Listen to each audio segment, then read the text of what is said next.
Edification is not about you yourself. It's about the saints, all of the saints. Second one is not what you profess, but is what you pursue.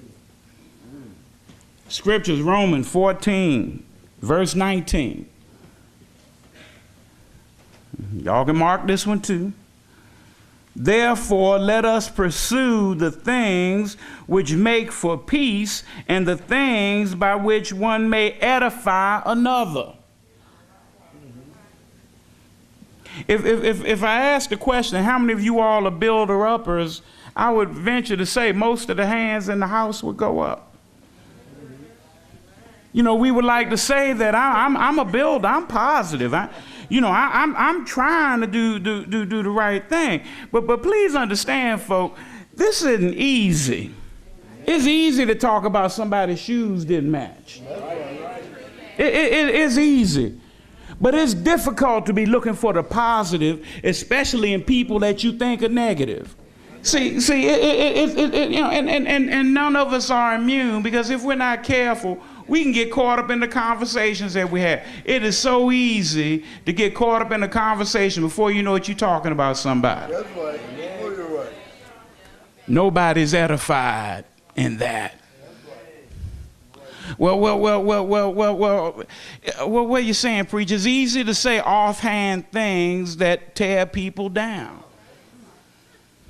You may not think it's no problem for you, and then we'll often say, well, it's true. But that don't mean that it edifies. Romans 14:19 tells us to pursue the things that make for peace, by which one may edify another. We have to intentionally do this. It just don't happen by accident. We got to work on this thing. We got to pray about this thing. We got to deal with this thing if we're going to edify one another. Edification is not about you yourself. It's about the saints. It's not what you profess. It's what you pursue. Number 3 is not about how much you know. It's about how much you care. 1 Corinthians, the 8th chapter and the 1st verse.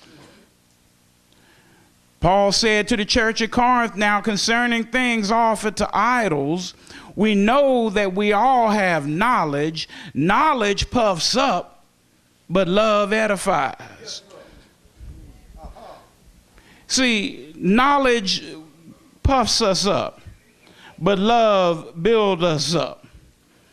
There's an old saying, I know Chaplain A.K. Williams used to tell me all the time. He said, Jones, folks don't care how much you know until they know how much you care. All of what I've learned, all those degrees that you know, I took great pride in earning. I'm proud of my degrees. I work hard. Look, they wasn't giving them away, okay? Y'all know what I'm talking about. But you know what? For the kingdom, all of that's a hill of beans. It was a great accomplishment, but for the kingdom of God, I'll suffer all of it to be lost. It don't mean nothing to what God has for me in the kingdom. It's just a means by which God put me in position to be a blessing to somebody. Remember that, young folk, as you go out with these degrees. I'm glad you got degrees. I'm glad that some of y'all going to be stepping into them good jobs. But remember, you ain't getting that job because you all that. God blessed you and put you in position to bless somebody else. They're going to be folk who are going to pump you up. Oh, you got a degree from Tuskegee. Yeah, me and a few thousand other folk, you know. But then that's well and fine. I work hard for this degree, but this degree is not who I am.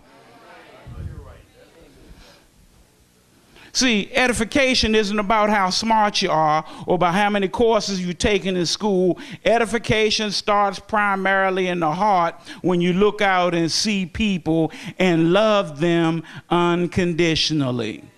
Edification is not about yourself, it's about the saints. It's not about what you profess, it's about what you pursue. It's not about how much you know, it's about how much you care. Number 4, it's not about your gifts, It's about your goals. 1 Corinthians 12th chapter, the 31st verse, and the 13th chapter and the 1st verse. But earnestly desire the best gifts, and yet I show you a more excellent way. Though I speak with the tongues of men and of angels, but have not love, I have become sounding brass or a clanging cymbal. Paul said you ought to desire gifts. You ought to desire the best gifts. But even with the gifts, there's a more excellent way. If you love one another. You see, the church at Corinth was really hung up on the gifts, but they weren't understanding why the gifts were given. And I truly believe everybody in here has at least one spiritual gift. You may not have discovered it yet, or you may have discovered it and decided that you don't want to manifest it, or you might be scared of what folk gonna say if you start working in your gift. So we end up sitting on our gifts, and the sad thing is when we sit on our gifts, the body isn't glorified. The body isn't edified. That's why you were given the gift. It wasn't about you, it's about the body. If God decides to work through you for healing, that don't necessarily mean you sick. But if he's giving you the gift is about serving other folk.